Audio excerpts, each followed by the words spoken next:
Hello everyone, welcome back to the Benchwarmers Podcast. In this week's episode, I'm delighted to be joined by Aldershot Town midfielder or attacker. Actually, I'm not. Is it? Are you a striker? Striker. Yeah, striker. I play football manager, and you're a midfielder on that. But Mohamed Bettamer. Play out wide, so that's the why I think because I played out wide numerous times. I think people can see me playing on the left midfield. So yeah, I understand. Okay. See, they put you down as sort of like an attacking midfielder, but I wasn't too sure about that. No, I've got a bit about it. I like to say I can do it, but it's too much running. How are you, anyways? Pardon? How are you? Sorry. I'm all right. Just keeping busy. We have obviously there's been a little corona outbreak at the club at the moment, so we've been isolating. We're not back in until now next Thursday, so we've just been keeping busy doing our runs. We've got a plan sent to us, and we're doing our runs and Zoom sessions at home. Just trying to take over and getting ready for we're supposed to be getting ready for Notts County tomorrow, but obviously that's been postponed for the current situation at Aldershot. And now, we're just preparing now for, I think, is it Altrincham at home next week? So we're trying to it is, Altrincham, Yeah, so we've got them next week. We're just, I think we'll just keep on ticking over, staying fit as much as possible. And that's about it, to be fair. Yeah, very good then. I think we'll start this off then, before we get to the whole Aldershot thing. We're going to go back to where it all began when you was in the youth team sort of semi-pro side at London Tigers. Yep. So obviously you see most players nowadays that come through Premier League, Championship sort of youth teams. They might get released and then come down to non-league. But you've kind of done it in a different direction, working your way up the non-league. Yeah. So how do you find that then? Do you find you come up against certain players who might have been released by a Premier League side, and maybe because you've had it a tiny bit tougher, do you find it sort of affects your game in a way? Not really. I mean, I think I was at London Tigers when I was about 9 years old. So they're with a local club around my area. The first time I actually went into like kind of structured football was with London Tigers. That's where I kind of gained the experience of learning how to play in competitive football. Before that, it was just all more normal park football, with the friends and, the family. And we used to, that kind of thing. And then obviously when I went to London Tigers, I kind of saw it, and that's, I think, where it kind of grew for the love of the game. And I wanted to go higher and play, at the highest level that I can. And as every kid, they want to play in the Premier League. I had people around me that was in academies, but I just never had that kind of network or, those kind of trials at that point. And, I think I was like 15 when I played for the London Tigers first team, which is the Spartan Midlands Premier League at the time. And, I would say that because I played men's football at such an early age, it gave me that advantage maybe, because nowadays you see these academy footballers that they play the academy football. When they come to men's football, it's a completely different challenge. So I like to think that I did gain something out of that and play men's football, even though when I was 17 briefly joined Watford as a trainee for the last, trying to earn a professional contract. And that kind of changed my whole way and vision of full-time football, because that was the first time I kind of got involved in it. And it was an eye-opener. And if anything, gave me more the hunger to try and succeed and get into full-time football again. Yeah, and I was just about to mention that as well about Watford, because I've kind of only just noticed it when I really showed before the podcast. But obviously you joined them on like a 1-year scholarship and weren't offered a professional contract. So as a youngster, how gutting was that? Gutting is thing, because I remember it was on my birthday.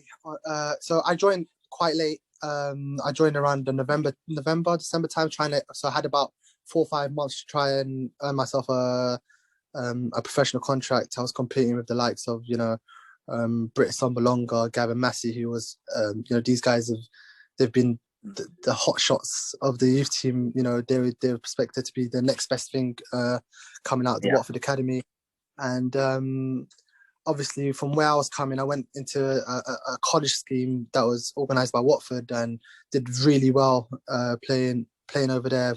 That's when I actually converted into a striker, because I used to be, as you said, left midfielder, and they converted me to a striker. And I think when I went into Watford and playing as a striker, there were certain aspects of the game that I needed a lot of improvement on, because obviously as a midfielder you're facing towards goal more often, but as a striker there's a lot of times where you're facing back to goal, and I think that's the key area that I need to kind of work on. And one of the probably main reasons why I didn't get a professional contract, because technically I would have liked to thought that I was good enough, but it was those kind of the gritty sides of, the hold up play and making that kind of play that kind of probably maybe let me down. And obviously not getting a professional contract was obviously upsetting, especially as a kid. It was quite gutting, but it kind of I think if I had a kind of a mentor at that age, I would probably handled it better, because I think that's where I kind of like started thinking of I had to get into non-league football and work my way up again. And I think that's one of the main reasons why I probably decided to go abroad. Yeah. But you did come back to London Tigers and eventually got moved to Hayes and Yeading. Yeah. Obviously, they were Conference Premier, but now it's National League team back then. So how much of a big step up was this? Because obviously you played in a youth academy where it's quite maybe not as aggressive. You've been at London Tigers where it was quite far down the ladder. Yeah. So now you're kind of in between in the National League. How much of a difference was it compared to being in sort of a youth academy at Watford? As I said to you, you get to realise when the higher level you play. So when I was as soon as I finished at Watford, I joined London Tigers again just to keep myself ticking over until something through my agent happened, and he got me Hayes and Yeading. Obviously, Hayes and Yeading at the time wasn't one of the full-time sides in the National League, the Conference Premier at the time. It was an eye-opener, I would say, because nowadays when people come out of academies, they're expecting to get at least especially in the Premier League or Championship, they're expecting to get a League One, League Two side, but they don't realise that it's reality hits when teams don't really care if you've been in the academy. It's all about how much men's football you play and what level you play. So I went to Hayes and Yeading. Personally, I thought I started off really well. They played me in a lot of reserve games, did really well for them. And then obviously Naz gave me the chance to sign for them. It was... I had a lot of... Obviously, there's a competition that I was playing with. I had a lot of players ahead of me that had far more experience. So it limited my kind of game time with them. But the experience itself, traveling to, the likes of Stockport County at the time, who would you think, wow, like, how are these lot in the Conference Premier? When you see the facilities they have and everything. To be visiting these kind of places, it was an eye-opener for me. And, I thought, if I can get to myself in this level here and, staying consistent at this level, then obviously you can try and move on. But it wasn't to be at Hayes and Yeading, and I needed to play football. And I've always kind of said it to myself that if you're not playing football at a certain club, then there's no point of you really being there. You need to go and play games. That's the only way you're going to shine, and people will give you more of an opportunity. So I decided that I needed to go and play games, and went on dual registration to, I think, was it Bedfont a couple of times. I went to Bedfont just to get the games in me, and Yeah, and I'm not too sure if you actually came up against him, but whilst you were at Hayes and Yeading, obviously Fleetwood Town in the National League as well. Yeah. They had Jamie VARDY, and at the time, obviously, he wasn't known he was going to go on to become this big thing. Yeah. But as a non-league player yourself, do you look at players like Jamie VARDY and think, there is a chance that could possibly happen? 100%. People like so. Funny you mention it. It was I've done the research before, so I've gone on to the websites and checked with the day, because I remember playing against Fleetwood Town and Jamie VARDY was on the bench at the same time that I was, and I came on the same team, near enough the same time he did. And at that time, obviously we didn't know who he was and the player that he is now. And it just shows that it gives kind of an inspiration, because it wasn't like he was a young, footballer that was coming through the ranks. He was quite coming to his, his peak of his age, and he made his move to his Leicester. He had a really good season in Conference Premier, and it just shows and it gives you that aspiration. It gives you that hope and belief that you can still do, play at a certain good level in this country. So 100% something that it keeps the fire in your belly, and gives you to inspire to go and do, you can still have time and do better things. Yeah, definitely. And then from there, you moved away. You moved to the Libyan Premier League to join Al Ahly Benghazi. What prompted you to make this move, to move out of the country and perhaps try it overseas? Basically, I appeared. So when I was at Watford, I got called up for the national under 18s, 19s. So I played through the youth team with the Libyan national team. So they kind of knew me. And one day, one of the managers one of the football directors gave me a call from Al Ahly. Obviously, it's being at my hometown back home. They called me and said, "Why don't you come over and see what it's like over here?" To be fair, I only went there for a holiday and ended up going to train. So it was, it was a mad few week, I would say, because from being there, seeing my family, etc., I've ended up going training, and they wanted to sign me, and it happened quite quick. And to be fair to you, it was a hell of an experience. Like, I really enjoyed it. I went to, we was in the African Champions League over there.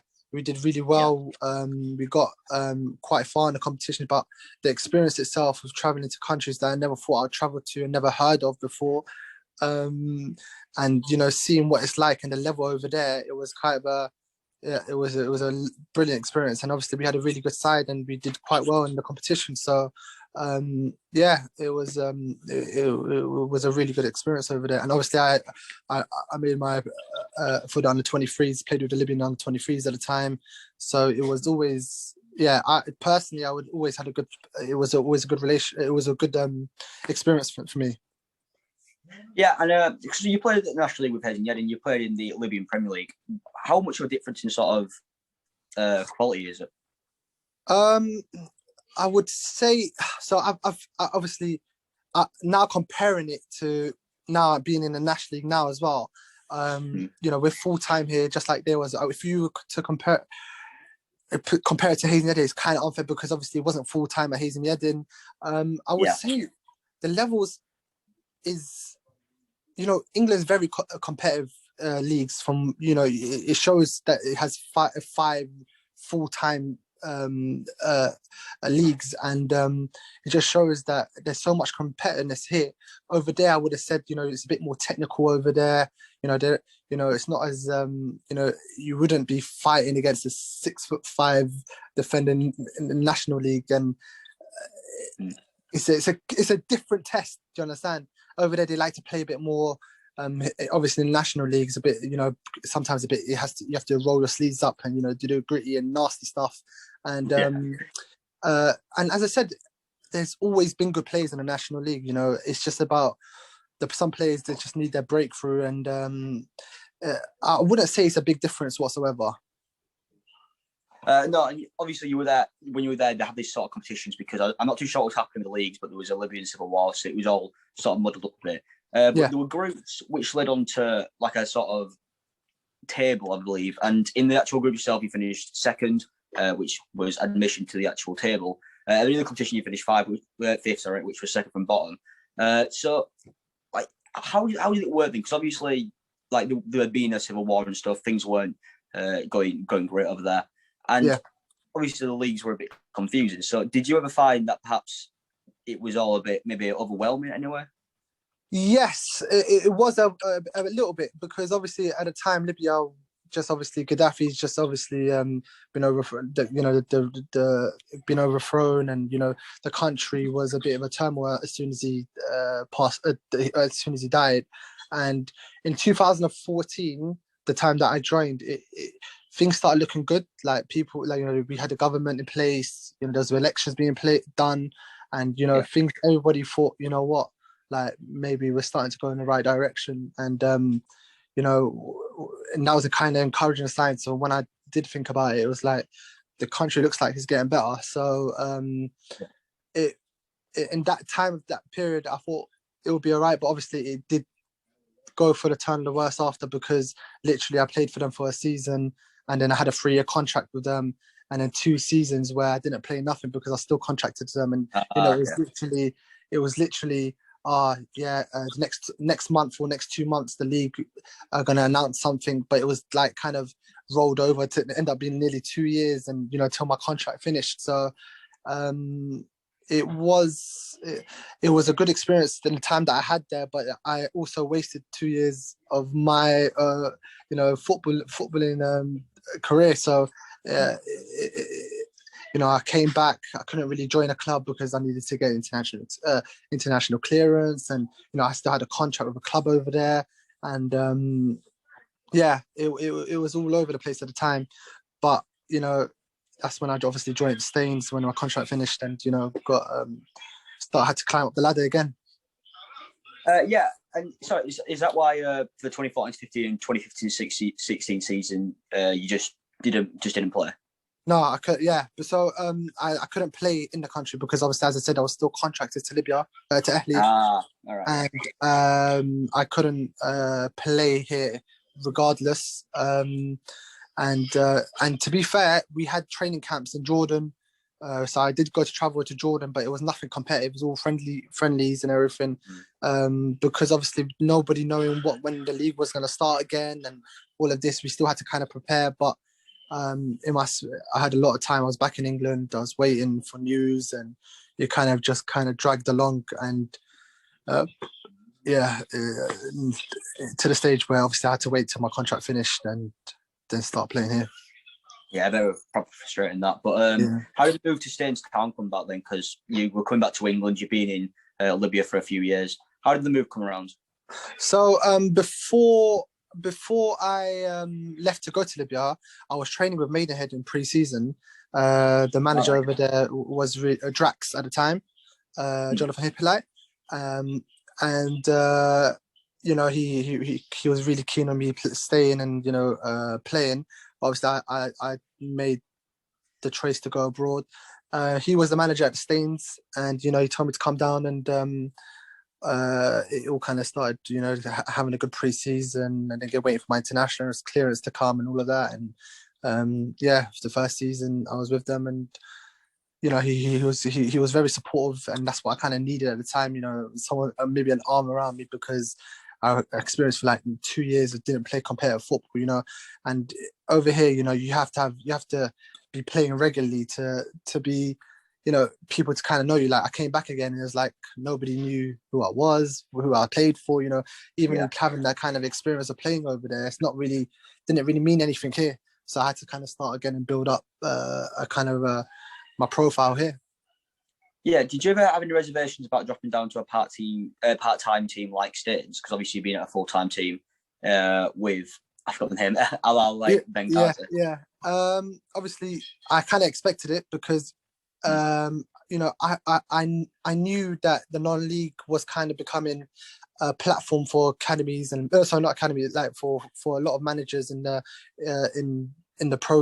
pro leagues, and they were kind of like picking up players from non-league and bringing them, going up into league football. So, I kind of thought it was a good option to go, maybe play, prove myself, and hopefully, you never know, somebody might come and pick me up and, make a move. So that was the kind of the aspiration and my thinking of it. And thankfully, Drax picked me up, and, the first season was quite, I would have said,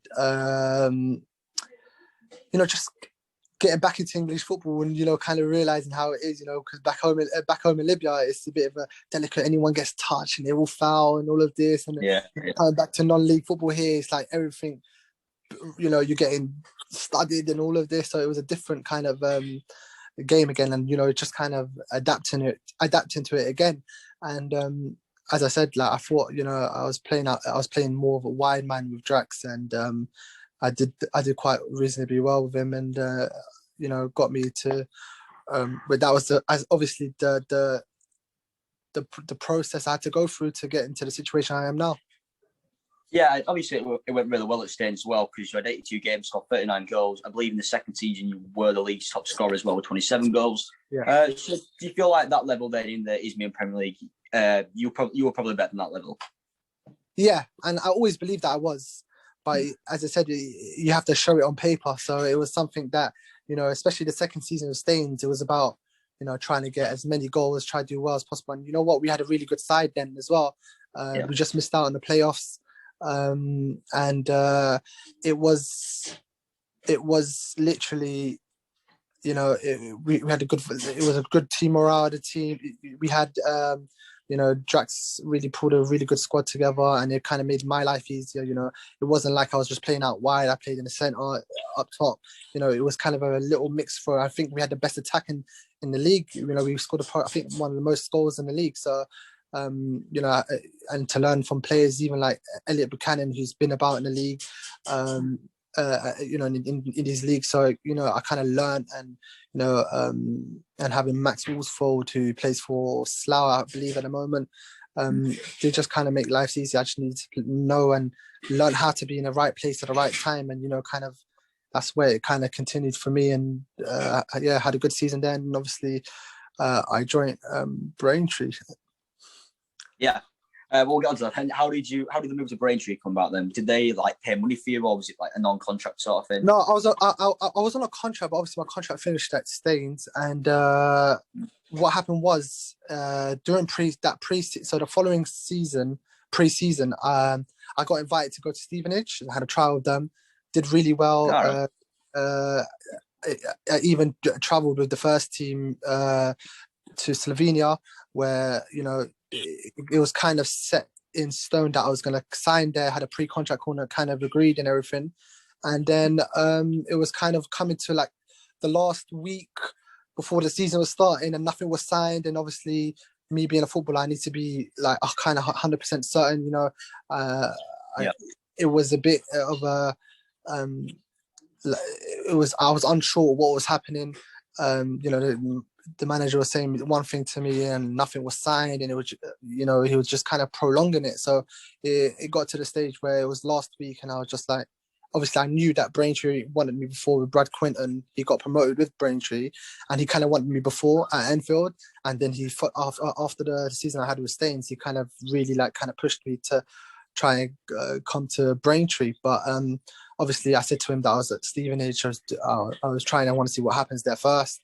And then obviously it didn't happen at Stevenage. And then I ended up joining Braintree, who just got promoted into the National League. And obviously I said to myself, look, put your head down. If you do well again, then you're going to end up moving again. So that's what I kind of did. And that was my way of thinking. And obviously it was Brad Quinton that signed you, but what was your relationship like with him? Because I think he got sacked after a few months. So what was your relationship like with Brad? I think with Brad, it was unbelievable. He was kind of, he saw the ability that I kind of had, and he said to me, like, from day one, he said, listen, I'll get you into full-time football if you stick around and, do your thing on a football pitch. Yeah. You have the ability to go and play full-time football. And it was kind of the kind of confidence boost that I needed. I was performing on the football pitch.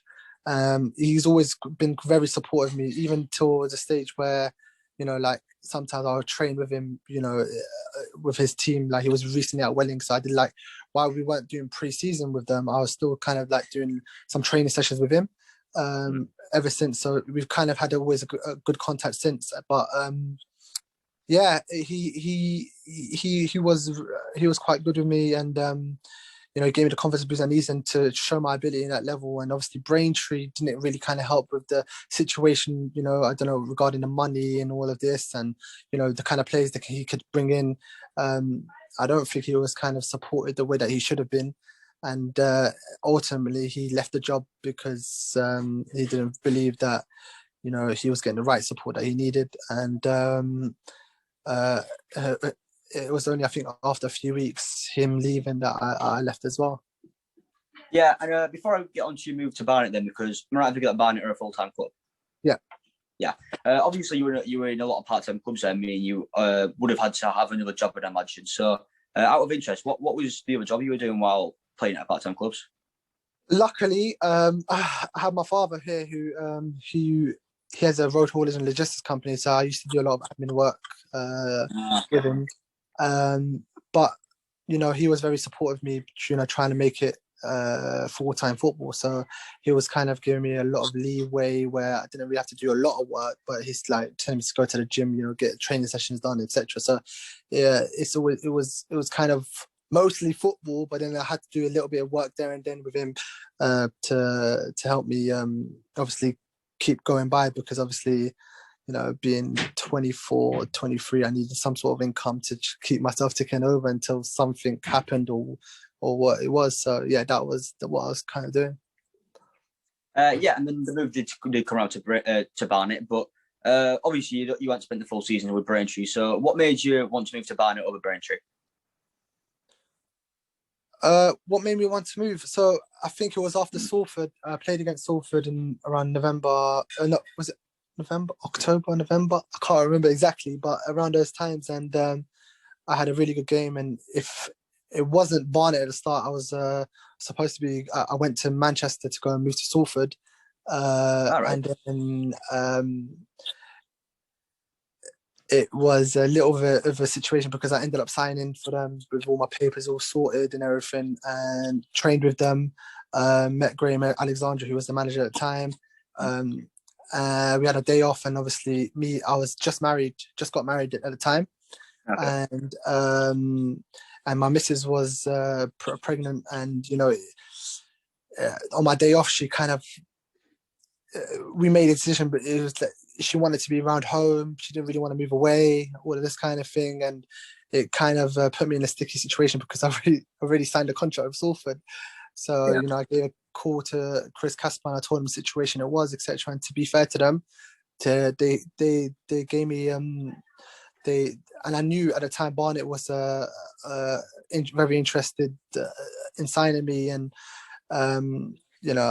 Barnet being around 20 minutes from my house, it was the next option for me. And they handled it well. They said, you know what, we understand your situation. They let me kind of go, and then I ended up signing with Barnet a few days later. And obviously Barnet are quite a big club, having just been relegated from the EFL. So did you ever find it difficult to manage expectations? Because obviously a lot of Barnet fans would have wanted the club to come down and then just get straight back up. So did you ever find it difficult to manage the expectations of a big club in non-league? Obviously, me living in the London area, I knew what a big club Barnet was. So it was another thing, with the facilities they had, the stadium they just built. It was a big, wow, this team are looking to go the right way. And when I joined Barnet, we under John Still. He obviously, kind of really wanted me to be there. And as you said, Barnet shouldn't be in the National League. If you see the facilities they have top facilities, and should be easily playing league football. And I thought I could help over there and push them on. But obviously, football being football, I had John Still retire after 3-4 weeks of me joining, so that situation didn't help, and it kind of, I would have said, delayed a bit of what I wanted to do with them. Football, that's the way football is. Football is sometimes, it's all based on opinions. And when somebody new comes in and maybe he's not feeling you, and, you're not in his plans, then you've got to kind of adapt. And, I tried to prove myself, but it wasn't supposed to be the case. And well, whilst Barnet was safe and comfortable mid-table, obviously you moved on from Braintree, but they did end up getting relegated. So were you sad to see them get relegated even though you moved on? Of course, I don't really have a bad thing to say about Braintree. The fans over there, treated me really well, and they, I was enjoying my football over there, and it was upsetting to see them get relegated. But if I'm really being honest with the facilities, and I think at some point they weren't even. I think they're bringing a lot of loan players in for free, and they didn't have a team that really tried to compete. So you can't. I think everybody kind of expected that the result of what would happen in the end with them. Yeah, and whilst at Barnet, he didn't quite go to plan, and eventually he did move on to Welling on loan. Whilst on loan, am I right? Were you also managed by Brad Quinton there, or had he not gone there yet? No, it was Steve Kingy. He was the manager at Welling at the time. Obviously, I wasn't playing at Barnet. I wasn't in the managed plans. I needed to play games. I wanted to be playing games. And when I heard Welling were interested, I just wanted to kind of get out and, try and get my football going, to go maybe 4 or 5 months not without playing a competitive match. It was, I was itching to kind of get an opportunity somewhere else. And as I said to you before, in these kind of levels, you need to be playing regularly, keep ticking over. And, when Welling came in, I just went and wanted to be playing. So I joined them. And we nearly we went up to the playoff final, but obviously they had a set team. They had a really good team that got them to that situation. So it was kind of hard for me to break in. Not hard, but, the manager had his set plans and set team over there. And obviously me being there, trying to maybe just add that bit more competitiveness into the team. But, it was unlucky, against Woking in the final. They ended up getting promoted, and I really enjoyed my time at Welling that short period, I just kind of, as soon as that finished, I had my focus on pre-season, trying to prove myself for the new season with Barnet. Yeah, and then at Barnet, am I right thinking that you then went back on loan to Hemel Hempstead and then eventually made the move to... Pardon? I'm right in thinking that you made the move from Barnet to Hemel Hempstead on loan and then went to Aldershot. So I went on loan to Hemel Hempstead for a month, and then came back, and then I wasn't playing. So I was obviously still contracted with Barnet, but I needed to be playing games.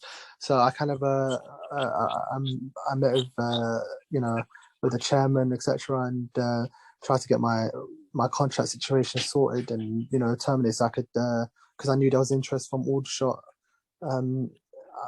I tried to get that to happen. It was gonna be a loan, and then things changed. People don't want me to go on loan, and then kind of tried to terminate my contracts and tried to move on. And that's what I kind of did. Yeah, did Danny Searle have anything to do with your eventual move to Aldershot? With him obviously knowing him from Braintree. Yeah, obviously I knew that they were interested. I know that I spoke to one of the staff members, and obviously they were quite interested in me coming, but they obviously knew the situation with me at Barnet. And Danny Searle obviously had me for a couple of games before I left Braintree, so he knew the capability that I liked me. He knew the capability and what I can do in this league, and Ken kind of gave me a big boost and a confidence boost that if I came there, he was confident I would do well, and I like to think it's been good so far, and there's a lot more to come. But yeah, he gave me the kind of company I needed, because at Barnet it was really, things were questionable, and the Aldershot was kind of, I didn't have to move down a level or anything. It was the same level. And you don't realize how much of a big club Aldershot is until you actually play and you're on the football pitch and see the fans and everything. So, it was I think, as I said, it was that was the best move for me at that moment, and I'm happy to be there at this current situation. Yeah, I think it was last season, but I'm a Bradford fan. So, did you play that in the cup game against Bradford? Oh no, that was the season before, I think, in the FA Cup. Yeah. I've heard about that game, so I know what you're talking about. No, we weren't I wasn't involved at that time with Aldershot. Okay, right, I was going to say. But yeah, even in your first year at Aldershot, anyways, you went on to make 19 appearances, scored 5 goals, a pretty good year in the National League until obviously COVID hit. So how did you manage to stay fit throughout COVID? Because obviously football was cancelled. So obviously, I think around February times, I rolled my ankle, so I was trying to rush back to get into football again, and it was literally about a month and a half later that they called off the season. So it was like, oh, man, I was looking forward to getting back, and then obviously COVID hits, and then there was a time period where we didn't know what was happening, whether the league was going to start again, whether it wasn't. So we were doing a lot of Zoom calls and, keeping our fitness, had runs to do. So that was the kind of way they were keeping us, ticking over just until there was clarity of what was happening with the league. And then as soon as they knew what was happening, I think everyone kind of took their days off, like the month off that it usually would.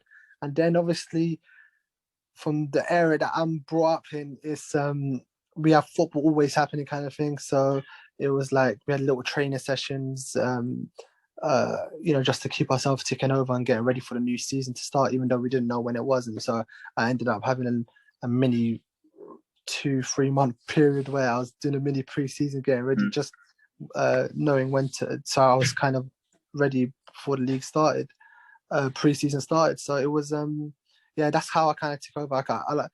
I'm sort of somebody that likes to keep, ticking over regardless whether it's off season, not off season, So it was kind of, that's the kind of things I was doing. Yeah, and I recently spoke to Alfie Whittingham, who obviously plays for Aldershot as well, and he was saying how in the changing rooms, it's always Ricky Miller has an absolutely terrible taste in music in terms of being a bit old-fashioned. Shocking, I'd say the least. I need a bit of clarification. So, who do you think has the best music taste at Aldershot? For me, Harrison's done it. Harrison Panietto is probably his music is kind of my vibe. So whenever he's on it, I'm kind of focused. Whenever Ricky's on it, I'm putting my headphones in. So that's the kind of thing. Yeah, no, to be fair, I think it's Harrison, yeah. Yeah, that's exactly who Alfie Whittingham said as well. But obviously, you've got Ricky Miller in that squad. You've also got Ross McCormack. I believe McCormack hasn't really played that much, obviously, with injuries and all that, and trying to get fit. But as sort of an attacker like yourself, you can play in the wing, you can play up front. How good is it knowing you've got two players, even in trade, who you can work with, like Ricky Miller and like McCormack? Obviously, with Ross McCormack, I think everyone knows who he is and where he's played at. And, to be fair, he's been very unlucky with injuries. But the experience that he holds as a player for myself that's been going up the leagues, I can learn a lot of things from him. And to be fair to him, he's spoken with the strikers and, helped us out in situations where we should be, where we shouldn't be at this certain time. And, he's kind of like, even him, though he hasn't been playing, he's kind of been there, just, just showing us maybe what we could do better and what we couldn't do, which things that we should avoid. So it was, to have him around is obviously really, the experience can't buy, we can't buy something like that. So it's kind of good. And, with Ricky Miller, obviously he's proven himself at this level before. I think he's got an unbelievable record that he's played with Dover, when he played with Dover here. So obviously you can tell that he's a goal scorer and, someone that really, pushes himself to get the best out of himself. And you can learn from the drive that he has. He's got a lot of drive and very motivated, to do really well. And maybe he's kind of just pushed us all, he's given us that little different kind of aspect of to play in, to a way of playing at Aldershot. Yeah, and of course, I'm staying on with Aldershot as well. They've had I believe, a decent season, actually, probably should have said before. It's going to be bad if they've had a season now. Oh, mid-table, so it's very good then, to see how it went last season. But recently, I know you weren't want to talk about this, but you got to the quarter-final, I believe, of the FA Trophy. Yeah. And you got to the penalty shootout, and I think it was you that missed. Yeah, it was me. Yeah, it was. Yeah. It happens. It happens in football. I was quite confident way before that. I've been a penalty taker for Aldershot this season. I haven't missed a penalty, and when it comes to penalties, I believe that you've got to deal with it in the 90 minutes because you don't give yourself a chance of being out in the first place. So we didn't play particularly that well. To be fair to Hereford, there was a really good side. They surprised, I think, a lot of people, and I think with when it comes to penalty shootout, it's a lottery, and the keeper's gambled. He's gone the right way, and he saved mine. And it is what it is. But as a footballer, you can't dwell in those kind of things, and you've got to kind of get on with the job in hand. And we've had all right this season. I think with the capability of the squad that we have, I think we can be definitely pushing for the playoffs. And we have the capability in the squad. We seem to do well against the better teams and dropping points against the weaker teams. Well, I wouldn't say weak, because I don't think there's any weak teams in this league. But we seem to drop against teams that are, the so-called, the lower teams. But as I said, if we can start putting a run together and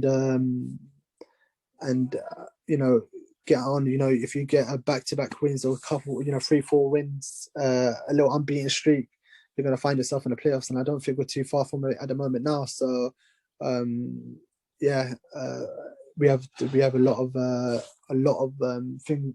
We still got a lot to play for. So I'm excited, just raring to go again with our next game. Yeah, and in terms of your upcoming games, and one player who's in absolutely brilliant form right now is obviously Josh Reese in midfield. Yeah. He's got 5 goals in his last 4 games. He's doing really well. As a striker, then, how important is it for you to have just a creative playmaker like Josh behind you, someone you can trust to create the chances for you? To be fair, recently Josh has been on fire. He's, as you said, with the statistics, he's scored, I think, as you said, 5 goals in the last 4. Is it 4? 4 games? 4. Yeah. Yeah. So he's kind of. Obviously, I haven't played the last 3 games.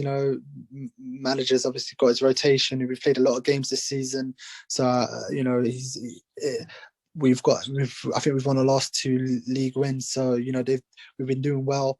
But to have I don't think it's just Josh, but I think everyone kind of, especially in the midfield, complements each other. You did what Jermaine Anderson, who shouldn't be playing at this level. I mean, he's so good. I think he was recently at Bradford as well with your team. Yeah. You could tell that the class, like between all these, him, the likes of him, Josh Rees, and who else plays in the middle of us? If I can remember, I can't. You put in a thing. I know, Whittingham. Alfie has obviously been makeshifting at right back. And he's been playing really well, and obviously James Rowe and these players here, they've got the experience. James Rowe has been promoted with, I think, Cheltenham and before. Josh Reese has had a luxury being at a certain academy, Arsenal academy, and he's had a really good. Even before at Bromley, he was always goal scorer. He's a goal scoring type of midfielder. So it's really to have I think they all kind of complement each other. So to have those kind of players behind you, that sometimes if it's not your day going in front of goal, that one of them might pop up with a goal. Yeah, and we'll move on to your international career then, because obviously you represent the Libyan national team. Yeah. Am I right if you made your debut in the African Cup of Nations qualification? Yes, I did. Qualification rounds. Yeah. And you came up against the Equatorial Guinea. You scored your first goal against them. How amazing a feeling was that then to score for your country? Now just to think about it kind of gives me goosebumps, because obviously there was, to get even called up in the first place. Just before the corona outbreak, I was supposed to be getting called up, and then obviously the coronavirus outbreak came out, and it stopped all the football, and they cancelled a lot of the qualification then. So I thought, with a new manager, I didn't think my time. I thought, no, probably going to have to work again and prove myself again, because a lot of people are going to say, especially back home, they're going to say, this guy plays in 5th division in England, they haven't, but little do they know the level here is really high. So even going there before I was playing, I had people really doubting me, and to get my debut. So because even before the game, I don't like to think I'm a very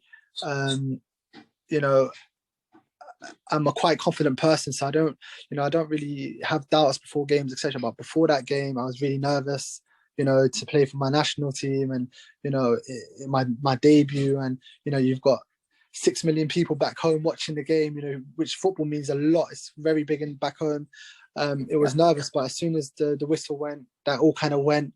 Played well, and then obviously got the goal that that we needed and wanted, and it was a feeling that I couldn't describe to you, because it was it's obviously my dad's nation, and I've represented from a young level, and I didn't think it will come to me until maybe I played a bit higher, but it came, took my chance, and playing against players that Ndiong, who was playing for West Ham last season, players that play in La Liga, and I handled it really well. So it was a hell of an experience, to get the goal with it, topped off everything, and to be winning 2-1 and coming off in the 87th minute and somehow losing 3-2. I think that was the only, it was the only blow we got, and it was an up and down, because at the same time, personally, it was really good. But as a team, we didn't win the game that we should have won, and we had to try and pull ourselves back. And obviously, we had to travel to Guinea. It was a really good experience. But a lot of traveling, and then getting back, and you don't realize the traveling does actually make you tired, because when I got back here I was shattered, but then I got back here and I was on a bench for Maidenhead on the same day, so it kind of puts you back into to reality here. But I've had a good season. I've got 10 goals to my name, and halfway through the season I would say, if I can get push on for next season, push on now, I think me and Aldershot will have a really good season. The gaffer's been really good with me over there, and been very supportive. And I think the gaffer came in the right time, because he's very always helping me to try and improve. And he's always kind of he's been unbelievable with me, him and the staff, the management team. Yeah.